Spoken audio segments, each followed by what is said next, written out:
నమస్తే. Welcome to Suman TV. మన భారతదేశంలో నీట్‌కి చాలా ప్రాముఖ్యత ఉంది. అయితే నీట్‌తో పాటుగా ఎంసెట్‌కి కూడా అంతే ప్రాముఖ్యత ఉంది. కానీ వీటికి సీట్లనేవి చాలా తక్కువుంది. రాసేవాళ్ళు ఎక్కువగా ఉన్నారు. మరి ఇందులో సీట్ రాని వాళ్ళ పరిస్థితి ఏంటి? What next? So, veterinary science గురించి ఎంతమందికి తెలుసు? సో, వెటర్నరీ సైన్స్ అంటే ఏమిటి?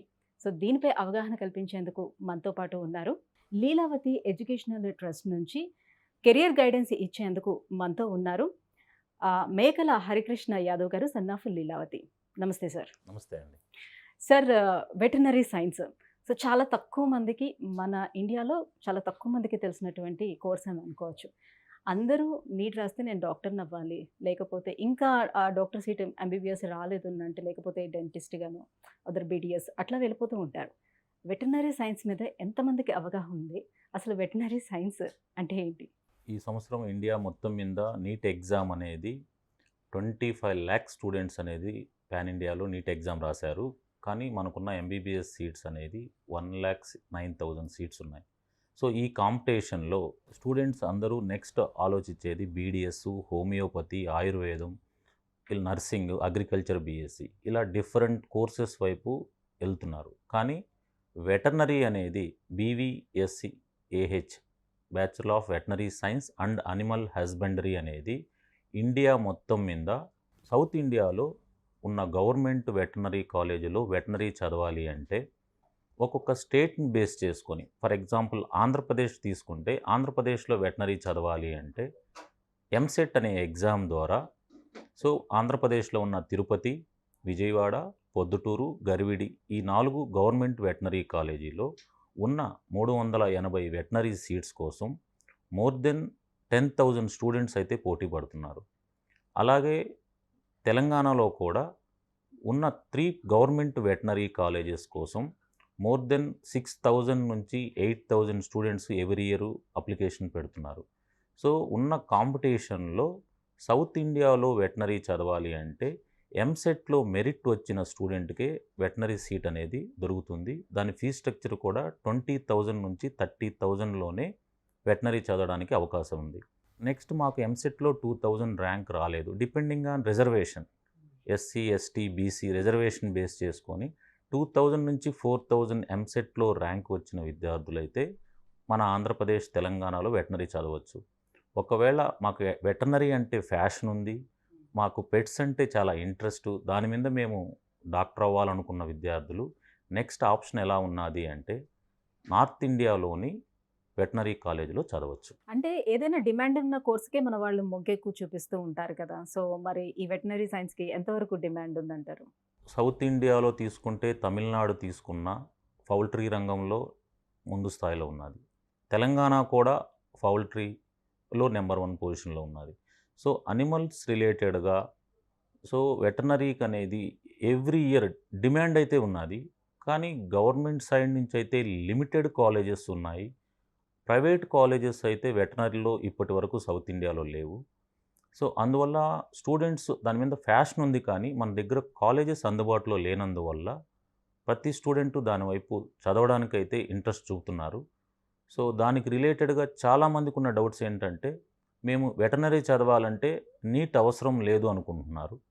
ఎంసెట్ ఒక్కటే ఉంటే సరిపోతుంది అనుకుంటున్నారు. సో, రెండిట్లలోనే ర్యాంక్ రావాల్సి ఉంటుందా? ఈ నీట్ ఐదర్ నీట్ ఆర్ ఎంసెట్టా? లేకపోతే ఓన్లీ ఎంసెట్‌లో ర్యాంక్ ఉంటే సరిపోతుందా? లేదండి. ఇప్పుడు వెటర్నరీ చదవాలి అంటే మన ఆంధ్ర, తెలంగాణ విద్యార్థులు ఎంసెట్ ఎగ్జామ్ రాసి ఎంసెట్‌లో ర్యాంక్ బేస్ చేసుకొని సీట్ తీసుకోవాల్సి ఉంటుంది. కానీ ప్రతి గవర్నమెంట్ వెటర్నరీ కాలేజీలో 15% ఆల్ ఇండియా కోటా ద్వారా నీట్ ద్వారా ఫిల్ చేస్తారు. So, okay. 15% నీట్ ఎగ్జామ్ ద్వారా ఫిల్ చేస్తే రిమైనింగ్ 85% అనేది మన స్టేట్‌లో కండక్ట్ చేసే ఎంట్రన్స్ ఎగ్జామ్ ద్వారానే ఈ సీట్లు అనేది ఫిల్ చేస్తారు. ఫర్ ఎగ్జాంపుల్ తమిళనాడుకెళ్తే అక్కడ మనలాగా ఎంసెట్ ఎగ్జామ్ అనేది ఉండదు. ఇంటర్మీడియేట్ మార్క్స్ బేస్ చేసుకొని వాళ్ళకి ఇంజినీరింగ్ అయినా, వెటర్నరీ అయినా కౌన్సెలింగ్ జరుగుతుంది. సో, లాస్ట్ ఇయర్ తమిళనాడులో వెటర్నరీ అనేది ఉన్న 570 సీట్స్‌కి మోర్ దెన్ 18,000 స్టూడెంట్స్ అయితే అప్లై చేయడం జరిగింది. ఓహ్! సో, ఇంటర్మీడియేట్ మార్క్స్ బేస్ చేసుకొని తమిళనాడు స్టేట్‌లో వెటర్నరీ కౌన్సెలింగ్ జరుగుతుంది. అదే మన స్టూడెంట్స్ వెళ్ళి తమిళనాడులో చదవాలి అంటే నీట్ ఎగ్జామ్‌లో మెరిట్‌లో వచ్చినప్పుడు ఆల్ ఇండియా కోటాలో అప్లై చేసుకున్నప్పుడు మన విద్యార్థులు తమిళనాడులో చదవచ్చు, కర్ణాటకలో చదవచ్చు, నార్త్ ఇండియాలో చదవచ్చు. 15% కోటాలో అయితే మన విద్యార్థులు చదవచ్చు. సో తెలుగు స్టేట్స్‌లోని మనకి ఎన్ని గవర్నమెంట్ కాలేజెస్ ఉన్నాయి? తెలుగు స్టేట్‌లో మనకి ఆంధ్రప్రదేశ్‌లో 4 గవర్నమెంట్ వెటర్నరీ కాలేజెస్ ఉన్నాయి. తెలంగాణలో 3 గవర్నమెంట్ వెటర్నరీ కాలేజెస్ ఉన్నాయి. సో ఈ 7 కాలేజీల్లోనే అరౌండ్ 380 ఆంధ్రప్రదేశ్‌లో, 300 తెలంగాణలో సీట్స్ అయితే అవైలబిలిటీ ఉన్నాయి. సో ఆల్ ఓవర్ ఇండియా వైస్‌గా మనం చూసుకున్నట్లయితే ప్రైవేట్ కాలేజెస్ ఏ స్టేట్స్‌లో ఉన్నాయి? మంచి క్వెషన్ అండి. చాలామంది విద్యార్థులు వెటర్నరీ ఇంట్రెస్ట్ ఉన్నవాళ్ళు తెలుసుకోవాల్సింది మేజర్‌గా ప్రైవేట్ వెటర్నరీ కాలేజెస్ ఫస్ట్ పంజాబ్‌లో స్టార్ట్ చేశారండి. పంజాబ్‌లో కల్సా వెటర్నరీ కాలేజ్ అని మీరు ప్రతి స్టూడెంట్స్ చెక్ చేయొచ్చు దాని గురించి. కల్సా గ్రూప్ అనేది చాలా పెద్ద గ్రూప్. ఎడ్యుకేషన్‌లో వాళ్ళు చాలా టాప్‌లో ఉన్నారు ఇండియాలో. ఈ కల్సా వెటర్నరీ కాలేజ్ అనేది first private veterinary college in India. So అందులో మనం వెటర్నరీ ప్రైవేట్‌లో చదవాలి అంటే మన నీట్ స్కోర్ 450 అబోవ్ ఉన్న వాళ్ళు అప్లై చేసుకుంటే, సో పంజాబ్ స్టేట్ యూనివర్సిటీ గడువాసు అంటారు. గడువాసుకి మీరు అప్లికేషన్ పెట్టుకుంటే, సో మీరు పంజాబ్‌లో ఉన్న కల్సా వెటర్నరీ కాలేజ్‌లో మీరైతే జాయిన్ అవ్వచ్చు. కానీ మేనేజ్మెంట్ కోటా ప్రైవేట్ కాలేజ్‌లో ఫీజ్ స్ట్రక్చర్ అనేది అప్రాక్సిమేట్లీ 8 లాక్స్ పైనే ఉంటుంది. సో నెక్స్ట్ ఉన్న రాజస్థాన్. అవునండి. రాజస్థాన్‌లోని మరి అడ్మిషన్ ప్రాసెస్ అనేది ఏ రకంగా ఉంటుంది? మేడం పంజాబ్ అయిపోయిన తర్వాత నెక్స్ట్ రాజస్థాన్ అప్పుడు ఉమ్మడిగా ఉంది పంజాబు, హర్యానా, రాజస్థాన్. సో నెక్స్ట్ రాజస్థాన్‌కి వచ్చినప్పుడు రాజస్థాన్‌లో బికనీర్. సో బికనీర్‌లో రాజువాసు యూనివర్సిటీ ఉంది. రాజస్థాన్ వెటర్నరీ యూనివర్సిటీ కింద అఫిలియేటెడ్ కాలేజెస్ ఉన్నాయి, ప్రైవేట్ వెటర్నరీ కాలేజ్. ఇందులో ముఖ్యంగా చెప్పుకోవాల్సిన కాలేజెస్ ఆరావలి, సిక్కర్‌లో ఉంది ఈ college. Next Apollo veterinary college, ఇది జైపూర్ సిటీలో ఉంది. నెక్స్ట్ ఎంజేఎఫ్ మహాత్మా జ్యోతిరావు పూలే, ఇది చోములో ఉంది, near to Jaipur. Next Saurabh veterinary college, ఇది హిండౌన్ సిటీలో ఉంది. Next Mahatma Gandhi veterinary college, ఇది భరత్పూర్లో ఉంది. నెక్స్ట్ ఆర్ఆర్ వెటర్నరీ కాలేజ్, ఇది టాంక్లో ఉంది. నెక్స్ట్ ఎంబీ వెటర్నరీ కాలేజ్ దుంగర్పూర్లో ఉంది. రీసెంట్గా లాస్ట్ ఇయర్ కొత్త ఒక వెటర్నరీ కాలేజ్ వచ్చింది షికావతి అని, ఇది సిక్కర్లో ఉంది. సో రాజస్థాన్లో private veterinary college around 7 private veterinary colleges. So private veterinary colleges ఉన్నాయి. వీటి ప్రాసెస్ అంతా రాజువాసు బికనీర్లో ఉన్న రాజువాసు యూనివర్సిటీ కంట్రోల్లోనే కౌన్సిలింగ్ జరుగుతుంది. సో ఈ అన్ని కాలేజీలకు ఫీజ్ స్ట్రక్చర్ అనేది 6 lakhs నుంచి 6.5 lakh వరకు గవర్నమెంట్ అయితే ఫిక్స్ చేసింది పర్ మేనేజ్మెంట్ కోటా కోసం. సో అదే విధంగా హర్యానాలో ఎలా ఉండబోతుంది ప్రాసెస్ అంతా కూడా? హర్యానా అనేది చాలామందికి తెలియాల్సిన విషయం ఏంటంటే మేడం, మన ముర్రా బ్రీడ్ అనేది బఫెల్లోస్ ఎక్కువగా హర్యానాలో దొరుకుతాయి. సో మన ఒరిజినల్ బ్రీడ్ అనేది హర్యానాలో ఉండడం వల్ల మన సౌత్ ఇండియాకి హర్యానా నుంచి మ్యాక్సిమం బ్రీడ్ అనేది అక్కడి నుంచే తీసుకొచ్చుకుంటారు. సో మిల్క్ ప్రోడక్ట్ అనేది చాలా క్వాలిటీ ఉంటుంది అందులో అని. సో హర్యానాలో ఫస్ట్ ప్రైవేట్ వెటర్నరీ కాలేజ్ అంటే ఐఐవిఆర్ అంటారు. International institute of veterinary science అనేది ఫస్ట్ స్టార్ట్ చేయడం జరిగింది. దాని తర్వాత Samskaram veterinary college, RPS veterinary college, MR veterinary college, రీసెంట్గా last year Bhoomika veterinary college. So ఇవన్నీ కాలేజెస్ విసిఐ కంట్రోల్లోనే వెటర్నరీ కౌన్సిల్ ఆఫ్ ఇండియా అప్రూవల్తో ఉంటుంది.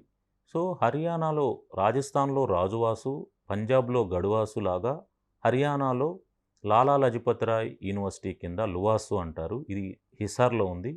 ఈ యూనివర్సిటీ ఏం చేస్తుంది అంటే ప్రతి స్టూడెంట్కి ఒక అప్లికేషన్ లైక్ ఎంబీబీఎస్ లాగో మన ఎంసెట్ లాగా ఒక అప్లికేషన్ మనం పెట్టుకోవాలి. సో ఒక కౌన్సిలింగ్ అనేది గవర్నమెంటే కండక్ట్ చేస్తుంది, అది హిసార్లో కండక్ట్ చేస్తుంది లాలా లజపత్ రాయ్ యూనివర్సిటీలో. ప్రతి స్టూడెంటు నీట్ బేస్ చేసుకొని అప్లికేషన్ వేయడం జరుగుతుంది. వాళ్ళకు వచ్చిన నీట్ మార్కులను బేస్ చేసుకొని వాళ్ళు పెట్టుకున్న ఆప్షన్స్, ఫస్ట్ ఆప్షన్ నాకు కాలేజ్ నచ్చిందండి, నేను సంస్కారం వెటర్నరీ కాలేజ్ పెట్టుకుంటాను. సెకండ్ ఆప్షన్ నేను ఐఐవిఆర్ పెట్టుకుంటాను. థర్డ్ ఆప్షన్ నేను ఆర్పిఎస్ పెట్టుకుంటాను.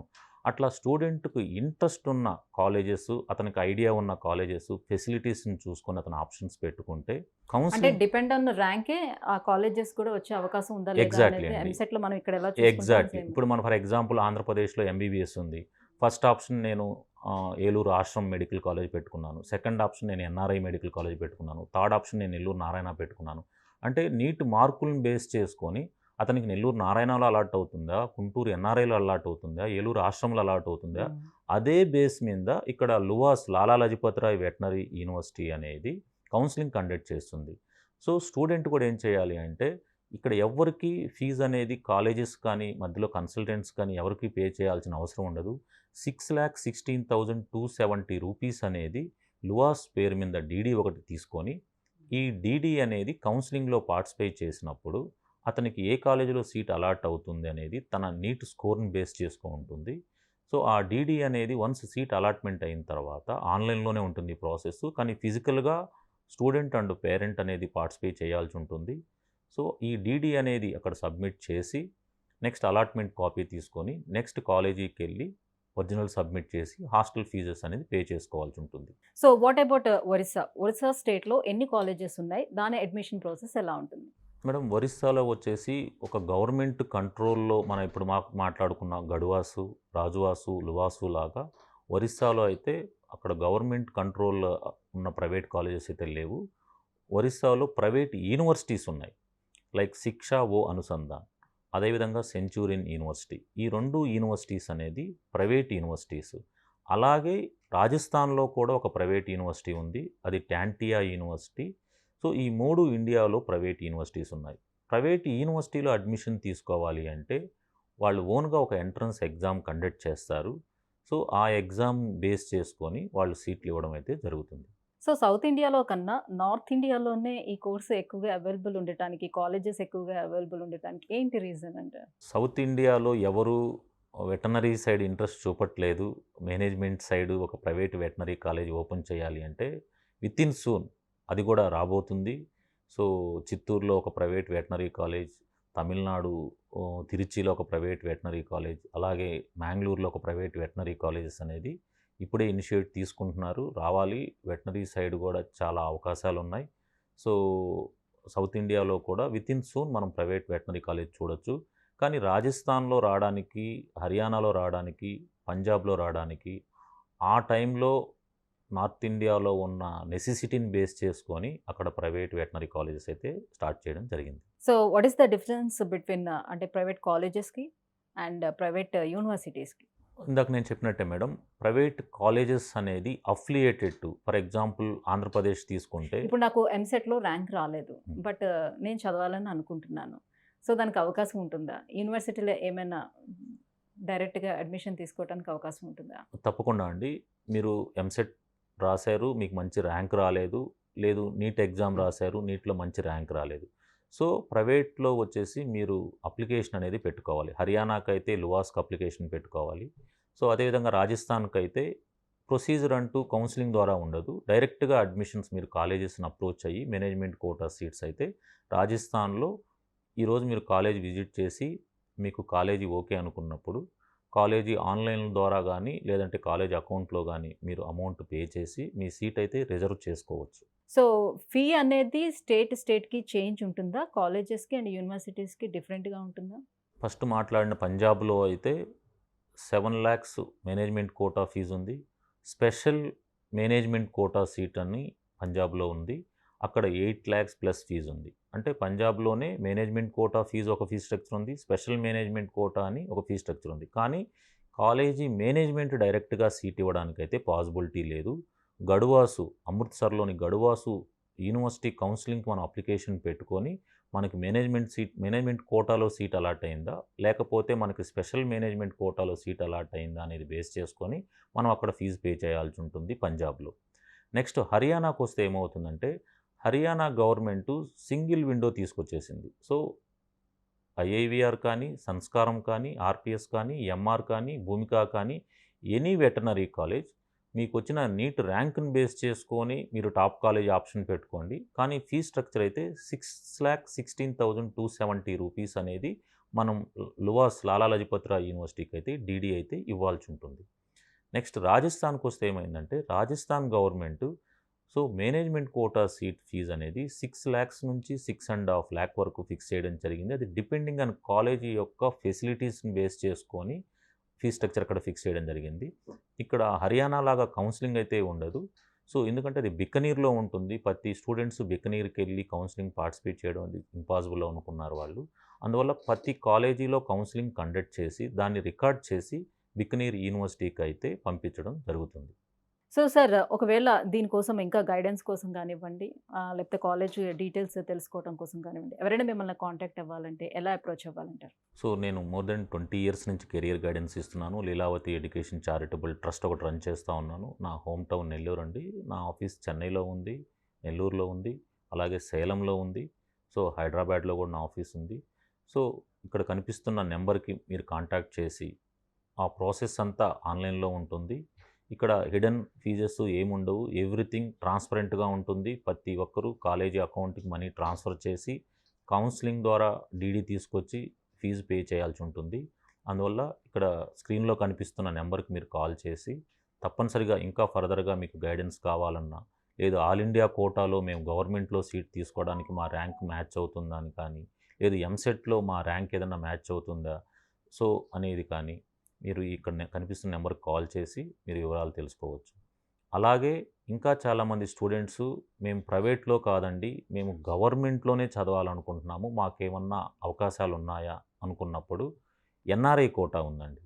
ఎన్ఆర్ఐ కోటాలో ఫర్ ఎగ్జాంపుల్ తమిళనాడులో ఎన్ఆర్ఐ కోటా సీట్స్ అవైలబిలిటీ ఉన్నాయి. పాండిచేరిలో ఎన్ఆర్ఐ కోటా సీట్స్ అవైలబుల్ ఉన్నాయి. కర్ణాటకలో ఎన్ఆర్ఐ సీట్స్ అవైలబిలిటీ ఉన్నాయి. గోహతి అస్సాంలో ఎన్ఆర్ఐ సీట్స్ అవైలబిలిటీ ఉన్నాయి. మధ్యప్రదేశ్లో ఉన్నాయి. అలాగే జమ్మూ కాశ్మీర్లో ఉన్నాయి.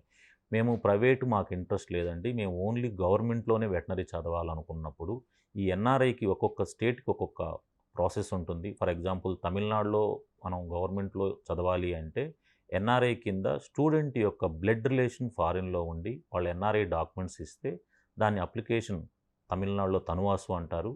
తమిళనాడులో ఉన్న తనువాసు వెటనరీ యూనివర్సిటీకి ఎన్ఆర్ఐ డాక్యుమెంట్స్ మీరు అప్లికేషన్ ఫిల్ చేసి వాళ్ళు కండక్ట్ చేసే ఎంట్రన్స్ ఎగ్జామ్ మీ ఇంటర్మీడియట్ మార్క్స్ 2 బేస్ చేసుకొని వాళ్ళు మీకు ఎన్ఆర్ఐ సీట్ అయితే అలాట్ చేయడం జరుగుతుంది. ఇదే విధంగా డిపెండింగ్ ఆన్ స్టేట్స్ వైజ్గా ఎన్ఆర్ఐకి ఒక్కొక్క స్టేట్కి ఒక్కొక్క ప్రాసెస్ ఉంటుంది. మీకు ఇంకా ఏదైనా డౌట్స్ ఉంటే ఈ నెంబర్కి కాల్ చేస్తే మేము ప్రాపర్గా గైడెన్స్ అయితే ఇవ్వడం జరుగుతుంది. Thank you so much sir. So ఇండియాలో వెటర్నరీ సైన్స్‌కి ఎంతవరకు డిమాండ్ ఉంది? అండ్ ఇది చేయడం వల్ల ఎటువంటి లబ్ధి పొందే అవకాశం ఉంటుంది? ఈ డీటెయిల్స్ అన్నీ తెలియజేసినందుకు thank you so much. Thank you అండి. Thank you very much.